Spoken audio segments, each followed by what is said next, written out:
प्रभा सबको बोल दो कि आ जाए। अरे देर या प्लीज सबको इन्फॉर्म कर दो कि आप इससे आ जाए, ज्वाइन कर लें।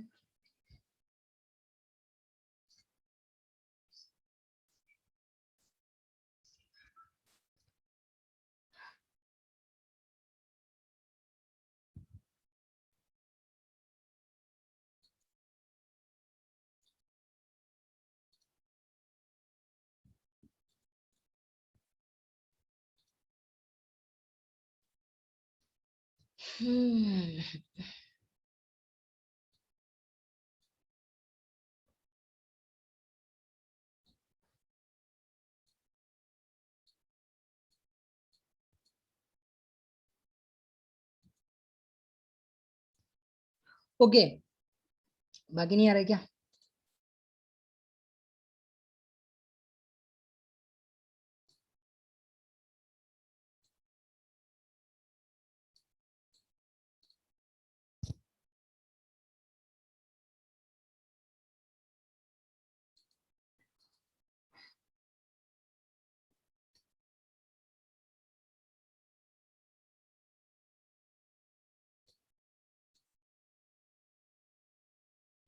बस इतना ही है क्या? बाकी नहीं आ रहे हैं क्या?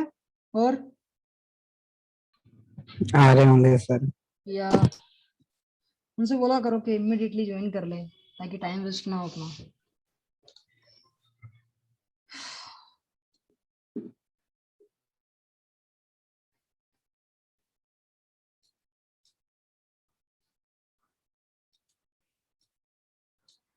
चलो अपन शुरू करते हैं, बाकी आते रहेंगे।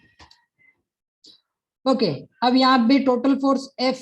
अब देखो मान लेते हैं कि अपनों ने फ्री स्पेस लिया, फ्री स्पेस में बहुत सारे चार्जेस रख दिए और कोई Q चार्ज ले लिया, कॉमन चार्ज। यहाँ पे Q चार्ज ले लिया, कॉमन चार्ज, और बहुत सारे चार्ज ले लिए, Q1 Q2 Q3 Q4, बहुत सारे चार्ज है ना। तो क्या होगा, ये सारे चार्जेस उस Q के ऊपर क्या लगाएंगे? फोर्स लगाएंगे। ठीक है, उस Q पे यस फोर्स लगाएंगे। तो आप उस फोर्स को कैसे लिखोगे? यहाँ पे ये पोजीशन वेक्टर डिफाइन रहेगा किसका? इस Q चार्ज का। और उस Q का पोजीशन वेक्टर कितना होगा? R। अरे सबको दिख रहा है ना, R यहाँ पे नजर आ यस रहा है, सर। इसके ऊपर फोर्स लग रही है। ठीक है, और यहाँ पे पहला चार्ज Q1 है, जिसकी डायरेक्शन, जिसका पोजीशन वेक्टर R1 है। ठीक है, तो यहाँ पे उसको आप कैसे रिप्रेजेंट करेंगे? इसके कारण फोर्स लगाया बाय यूजिंग दिस फॉर्मूला। मैंने बता दिया कैसे कैलकुलेट करना है आपको ना। तो इसी प्रकार हाँ से जी आप सर। जितने चार्जेस हैं उतने चार्जेस का सम ले सकते हैं डायरेक्ट। तो आपको टोटल फोर्स कैलकुलेट हो जाएगी उस point charge Q, common charge Q पर। अरे क्लियर है? Yes sir. समीशन भी लिख सकते हैं। ठीक है, अब अपन इंट्रोड्यूस करते हैं इलेक्ट्रिक फील्ड इंटेंसिटी, जो अपने मैक्सवेल इक्वेशन में यूज की थी। ई सबको दिख रहा है? ई पहले भी देखा था। हाँ सर। यस, तो इलेक्ट्रिक फील्ड क्या है? यहाँ पे प्लस Q चार्ज रखा, यहाँ पे दूसरा कोई टेस्ट चार्ज रखा Q, तो उसने क्या किया? फोर्स लगाया यहाँ पे, इसके ऊपर चार्ज पे फोर्स लगाया। तो चार्ज पे जब फोर्स लगाया, तो उस फील्ड लाइन ने लगाया ना, तो उस फील्ड लाइन को रिप्रेजेंट कैसे किया जाता है? ई से। तो यहाँ पे बोलते हैं इलेक्ट्रिक फील्ड इंटेंसिटी। जितनी ज्यादा लाइंस, इंटेंसिटी उतनी ज्यादा हाई। किसी सरफेस के थ्रू निकाल दिया तो उसको बोलेंगे क्या? Electric field density, D vector. Clear है? ठीक है सर। या तो दोनों में अंतर समझ में आ रहा है? हाँ सर। ई में और ई में। यहाँ पे इंटेंसिटी है और वहां पे डेंसिटी है। डेंसिटी किसके रिस्पेक्ट में लेना है? सरफेस एरिया के रिस्पेक्ट में। यहाँ पे कोई एरिया वेरिया नहीं है, ओनली इंटेंसिटी है। जितनी ज्यादा लाइंस होगी उतनी ज्यादा इंटेंसिटी होगी। ठीक है, और ये कैसे दी जाती है? ठीक है सर। वोल्ट पर मीटर में। वोल्ट पर मीटर में। क्यों वोल्ट पर मीटर बोलेंगे आगे बताएंगे आपको, जब वोल्टेज या पोटेंशियल का कॉन्सेप्ट इंट्रोड्यूस करेंगे अपन। ठीक है, तो अब एक बात ठीक है बताओ, sir. Q tending to zero का मतलब क्या है? यहाँ पे जो चार्ज Q है, लिमिट सर। पॉइंट चार्ज है जिसका आवेश बहुत कम है, ये टेस्ट चार्ज है। ठीक है, तो फोर्स ठीक है sir. Due to other charges on Q charge. किसके ऊपर? Q चार्ज, टेस्ट चार्ज के ऊपर। तो आपका ये फॉर्मूला बनता है इलेक्ट्रिक फील्ड के लिए। तो इलेक्ट्रिक फील्ड स्ट्रेंथ भी बोल सकते हैं, इंटेंसिटी भी बोलते हैं, गिवन बाय दिस। अब देखो फॉर्मूला था आपके पास फोर्स का, कहाँ है? ये पड़ा दिख रहा है? पूरे को उठा के यहाँ हाँ रख दो, सर। पूरे को उठा के यहाँ रख दो, तो एक Q से Q कट जाएगा, बचा रह जाएगा Q। हाँ सर। तो ये इलेक्ट्रिक फील्ड रह जाएगी आपके पास। एक के पार वेक्टर पूरा का पूरा सेम रहेगा जैसे फोर्स में किया है, ठीक है, बाकी कुछ भी चेंजेस नहीं रहे, बस एक Q चार्ज हट जाएगा तो क्या बन जाएगी, इलेक्ट्रिक फील्ड इंटेंसिटी। क्लियर है सबको? Yes sir. या तो ये इलेक्ट्रिक फील्ड इंटेंसिटी का फॉर्मूला है, तो आपको पता होना चाहिए Q बराबर 4πε/r²। अब देखो देखो डिफरेंट डिफरेंट काइंड के चार्जेस रहते हैं। कैसे कैसे रहते हैं? एक तो पॉइंट चार्ज, अभी मैंने बताया कि आपने यहाँ पॉइंट लिया, उस पॉइंट के ऊपर Q चार्ज लगा दिया, प्लस Q चार्ज ले लिया, ठीक है। तो आप ऐसा भी कर सकते हो, लाइन चार्ज। आपने क्या किया, एक लाइन लिया, एक रोड लिया, रोड रोड के ऊपर सरफेस पे प्लस Q चार्जेस आ गए बहुत सारे। तो यहाँ पे बताओ इलेक्ट्रिक फील्ड कैसे निकलेगी इससे, जल्दी बताओ कैसे निकलेगी। यहाँ पे एक कंडक्टर है, कंडक्टर के ऊपर मैंने प्लस Q चार्जेस रख दिए बहुत सारे, तो बताओ इलेक्ट्रिक फील्ड कैसे निकलेगी इसके, जल्दी बताओ, बोलो कोई तो बोलो यार, नहीं पता? अरे सोचो ना यार, ये रोड रखी है मैंने, रोड के ऊपर प्लस Q चार्ज है, इलेक्ट्रिक फील्ड हमेशा सरफेस से कैसे निकलती है, परपेंडिकुलर। हाँ सर। तो यहाँ पे ये सिलेंडर जैसा दिख रहा है शेप, ये जो कंडक्टर है सिलेंडर जैसा है, ठीक है, उसके ऊपर हाँ सरफेस सर। पे प्लस Q चार्ज रखी है, तो सब हर जगह से वो क्या निकलेगा, इलेक्ट्रिक फील्ड निकलेगी, निकलेगी कि नहीं निकलेगी? तो हाँ सर। उसका शेप कैसा रहेगा, सिलेंड्रिकल शेप रहेगा ना। हाँ सर। या प्लस Q रखा, प्लस Q से इलेक्ट्रिक फील्ड कैसे निकलेगी, स्पेरिकल निकलेगी, क्योंकि वो स्पेयर को जैसे रिप्रेजेंट करेगा। पॉइंट चार्ज कैसा रहेगा, पूरी तरह से गोल रहेगा ना, तो ऐसा ही हाँ मान सर। सरफेस पे रखा हुआ है, तो क्या होगा, इलेक्ट्रिक फील्ड से स्पेरिकल रूप में निकलेगी, ठीक है, सरफेस के परपेंडिकुलर, ठीक है। तो यस लाइन सर। चार्ज रहता है। अब दूसरा कैसे रह सकता है कि आपने एक सरफेस ली ऐसी, इस प्रकार की सरफेस ली, ठीक है, रेक्टेंगुलर सरफेस, उसके ऊपर पॉजिटिव चार्ज रख दिए बहुत सारे, तो उससे इलेक्ट्रिक फील्ड कैसे निकलेगी, प्लान के जैसे निकलेगी। ये इलेक्ट्रिक फील्ड ऐसे निकली तो सारी लाइन पैरेलल रहेगी और परपेंडिकुलर निकलेगी उस सरफेस से, ठीक है। ठीक है सर। या तो डिफरेंट काइंड के चार्जेस और उसका डिस्ट्रीब्यूशन अपन पढ़ेंगे, ठीक है। तो ये इलेक्ट्रिक फील्ड भी सेम, आप different point charges Q1 Q2 Qn के कारण किसी Q चार्ज के ऊपर आप निकाल सकते हो। यहाँ पे मैंने Q1 Q2 Q3 बहुत सारे चार्ज रख दिए, अब मैं बोल रहा हूँ कि इस पर्टिकुलर Q चार्ज के ऊपर आप इलेक्ट्रिक फील्ड निकालो बहुत सारे चार्जेस के कारण, तो वो कैसे दी जाएगी, ऐसे, उसका charge with magnitude, charge with magnitude, ठीक है। तो ये आप ऐसे कैलकुलेट कर लेना पूरा, तो टोटल इलेक्ट्रिक फील्ड कैलकुलेट हो जाएगी। अब एक क्वेश्चन है, पॉइंट चार्ज ये दिया है आपको, एक 1 माइक्रोकुलाम है, दूसरा 1 मिलीकुलाम है और दूसरा -2 मिलीकुलाम है ना। अच्छा, फोर्स कैसी रहेगी इनके बीच की, बोलो। सर अट्रैक्ट करेगी। अट्रैक्टिव रहेगी, तो साइन कैसा रहेगा, बोलो जल्दी। सर प्लस का। साइन नेगेटिव रहेगा ऑलवेज, ध्यान रखना। यहाँ पे क्या था, टेस्ट चार्ज पॉजिटिव चार्ज लिया था अपनों ने शुरुआत में, तो उसका मैग्नीट्यूड कैसा निकल कर आया था, यहाँ पे दोनों टेस्ट चार्ज पॉजिटिव है, ठीक है। तो आपको यहाँ पे इसका मैग्नीट्यूड सहित उसका क्या लेना है, आवेश लेना है। यहाँ पे ठीक अगर है सर, ठीक है, समझ 2 गया। कूलम दिया और यहाँ पे -2 कूलम दिया, तो यहाँ पे क्या साइन आया, माइनस, तो यहाँ पे क्या होगा, अट्रैक्टिव फोर्स, क्योंकि माइनस साइन बाहर आ गया। समझ में आ रहा है? Yes sir. यहाँ पे 2 कूलम दिया होता, 3 कूलम दिया होता तो 6 कूलम हो जाता, और तो यहाँ पे पॉजिटिव साइन रहता तो वो कैसा रहता है, रिपल्सिव फोर्स रहती। क्लियर है? इसलिए नेगेटिव ठीक है साइन सर। कब आएगा, यहाँ पे फोर्स में नेगेटिव साइन आएगा, तो देखो नीचे भी दिख रहा है, यहाँ पे नेगेटिव साइन दिख रहा है। हाँ सर। इसके यूनिट वेक्टर एक्स डायरेक्शन में नेगेटिव फोर्स है, वाई डायरेक्शन में नेगेटिव फोर्स है, पर जेड डायरेक्शन में पॉजिटिव फोर्स है ना। तो यहाँ क्या करोगे, ठीक है सर। दो पोजीशन वेक्टर दिए हैं आपको, एक ये रहा जिसपे ये लोकेटेड है 1 माइक्रोकुलम, दूसरा ये पोजीशन वेक्टर जिसपे -2 माइक्रोकुलम लोकेटेड है। अब आपको कैलकुलेट करना है क्या, electric force on 10 nanocoulomb which is located on 0,3,1, this is the position vector of this charge. तो आपको फोर्स भी कैलकुलेट करनी है और इलेक्ट्रिक फील्ड भी कैलकुलेट करनी है, इंटेंसिटी।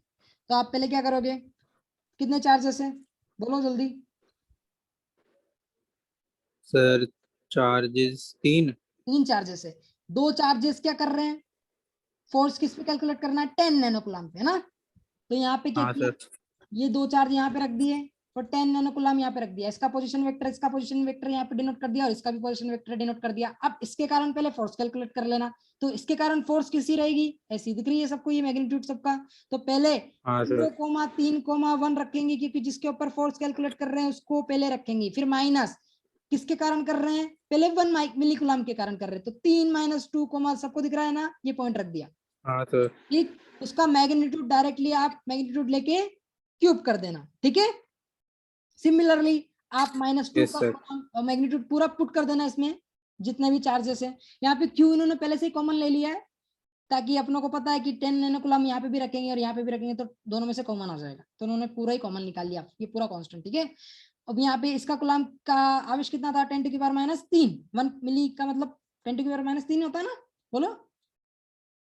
हाँ सर और यहाँ पे -2 है तो साइन के साथ इसको रख दिया, तो यहाँ पे नेगेटिव साइन हो गया, positive become negative due to this negative sign. तो यहाँ पे इसका भी चार्ज रख दिया आपने। फिर लोकेटेड कहाँ पे, फोर्स पे कैलकुलेट करनी, 0,3,1 0,3,1 रख दिया, उसके बाद माइनस साइन लगाया, उसके बाद कौन सा पॉइंट था, ये वाला पॉइंट पुट करो यहाँ पे।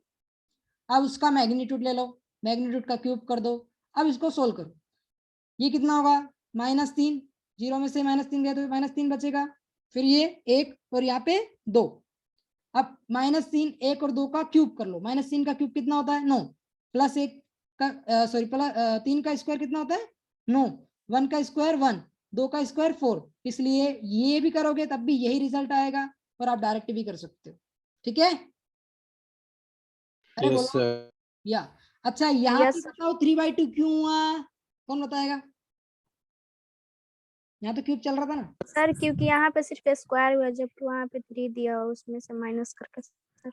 एक्चुअली हाँ बिल्कुल आपने बोला सही है, पर एक्चुअली ऐसा रहता है कि r - r के जब लिखते तो बराबर में क्या लिखते हैं, अंडर रूट लिखते हैं कि नहीं लिखते हैं, मैग्नीट्यूड लेते हैं तो अंडर रूट लेते हैं कि नहीं लेते हैं। हाँ सर तो वहां अंडर रूट के कारण क्या हुआ, 1/2 और मल्टीप्लीकेशन में क्या था 3 था, दिख रहा है सबको, हाँ सर ये 3/2 हो गया। अरे Yeah. समझ में आया। यस जी सर। सर या तो आपको फोर्स ऐसे कैलकुलेट करना है, किसी भी चार्जेस के ऊपर जितने भी चार्जेस दिए बस एडिशन करते जाओ उनका। और फिर क्या, यहाँ पे आपको पता है 3, ये क्या चीज है बोलो जल्दी, -3 a⁻x 1 a⁻y plus 2 a⁻z -2 a⁻x -8 a⁻y plus 6 a⁻z। समझ में आ रहा है ना मैंने क्या बोला। हाँ यस सर सर। अब आप क्या करोगे, इसको डिवाइड करना इन तीनों में, फिर इसको भी डिवाइड करना इन तीनों में, और फिर इनको सम करना, तो सम करोगे तो ये आएगा, मल्टीप्लाई विद दिस, इसके भी साथ मल्टीप्लाई कर देना। हाँ एक बात और बता यही रहा नहीं हूँ, छोड़ सकते सर, क्या, ऊपर नो वाले स्टेप पे नहीं नहीं नहीं छोड़ सकते। नहीं नहीं नहीं, you have to calculate entire force this one till now, तभी तो आपका आंसर वेरीफाइड होगा। यहाँ तक किया तो मैं 1 नंबर ना दूं आपको क्योंकि नहीं नहीं पूरा मतलब ये नीचे वाला स्टेप, ये डिवाइड करके लिखने वाली बात कर रहा हूँ मैं। नहीं, ये डिवाइड नहीं छोड़ सकते ना, आपको पूरा कैलकुलेट करना है कि किस डायरेक्शन में कितना फोर्स है, आपको सामने वाले को कितना पता, कैसे पता चलेगा। अब देखो यहाँ पे आपने कैलकुलेट किया, ये -3 divide by 14 under root 14 multiply 9 into 10 की power -3, it become only -6.5212। Clear है, ये इतना मैग्नीट्यूड है इसका, इसको और इसका, क्लियर है, डिवाइड करने के बाद ये a⁻x डायरेक्शन का। और अभी फिर इसमें भी ये भी इंक्लूड करना बाकी है, -2 अंडर रूट 26 जो भी है ये पूरा आप कैलकुलेट करोगे तब आपको इतना मैग्नीट्यूड इसका मिलेगा। समझ में आ रहा है। हाँ सर यस सर। सिमिलरली आप y की डायरेक्शन में करना, z की डायरेक्शन में करना, पता है ना, ये पोजीशन वेक्टर लिखा हुआ है, ये डिस्प्लेसमेंट हाँ वेक्टर सर a⁻z समझ में आ रहा है ना। तो आपको क्या करना हाँ है, सर पूरा कैलकुलेट करके इसे रिप्रेजेंट करना है, ठीक है।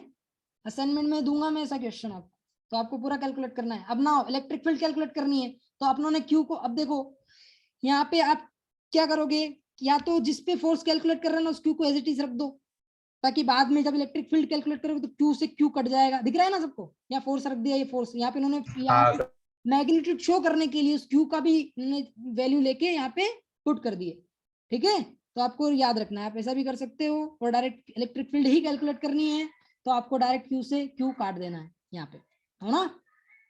अब हाँ देखो सर बताना भूल गया मैं, एप्सिलॉन नोट की जो वैल्यू होती है वो कितनी रहती है, सर 3.6 कुछ रहती थी शायद ना। हाँ 8.36 into 10 to the power minus 12 फेरेड पर मीटर, पता है? हाँ सर। उसको आप ऐसे भी नोट कर सकते हो 1/36 पाई into 10 to the power minus 9। Clear है? फेरेड पर मीटर। अरे ठीक है समझ सर। में आ रहा है? तो ध्यान रखना, आपको एक कांस्टेंट की वैल्यू याद रखना है। ये ज्यादा कन्वीनियंट होता है रदर देन पॉइंट में याद रखना, क्योंकि 4 पाई रहता है, यहाँ पे भी 36 पाई है, तो पाई से पाई कट जाता है तो टेंशन नहीं रहती है, तो फटाफट कैलकुलेशन हो जाती है ना। तो इसलिए आपको ये याद रखना है 10 to the power minus 9 divide by 36 pi epsilon naught की value for free space only. ठीक है? ठीक है सर। या अब आपको क्या कैलकुलेट करना है? इलेक्ट्रिक फील्ड है ना, तो आप क्या करोगे? इलेक्ट्रिक फील्ड पहले यहाँ पे इसका मैग्नीट्यूड डाल दोगे यहाँ पे, उसके बाद क्यू की वैल्यू रख देना। कितनी? क्यू की वैल्यू 10 नैनो कूलम से डिवाइड कर देना। आपकी इलेक्ट्रिक फील्ड उस पॉइंट पे, मतलब उस चार्ज पे कैलकुलेट होकर आ जाएगी। दिख रहा है सबको? ये आंसर है हाँ जी सर। किलोवाट पर मीटर में आ रही है ना। सबकी अलग अलग डायरेक्शन है, इसलिए अलग अलग डायरेक्शन में आएगी, तो उससे कोई इशू नहीं है। आप ऐसा, ये क्वेश्चन मैं आपको असाइनमेंट में दूंगा तो आपको असाइनमेंट में करना पड़ेगा इसको देख के, ठीक है? ठीक है ताकि आप सर। पूरा ना उतारो, आपको थोड़ा सा दिमाग लगाना जरूरी है ना। तो अपन नेक्स्ट के ऊपर चलते हैं। न्यूमेरिकल थोड़ा difficult है आपके लिए, नहीं और है? अभी छोड़ दो, 2 बजे क्लास है। हो गया क्या टाइम? हाँ 1 ही यस सर मिनट रह रहा टाइम है। हो गया। चलो अच्छी बात है, 1 मिनट है अभी भी अपने पास, ऐसे पढ़ सकते हैं, कोई इशू नहीं है। वो भी लेकिन खत्म हो गया सर, हाँ, इसीलिए मैं एंड कर रहा हूँ। 2 बज गया पूरा। या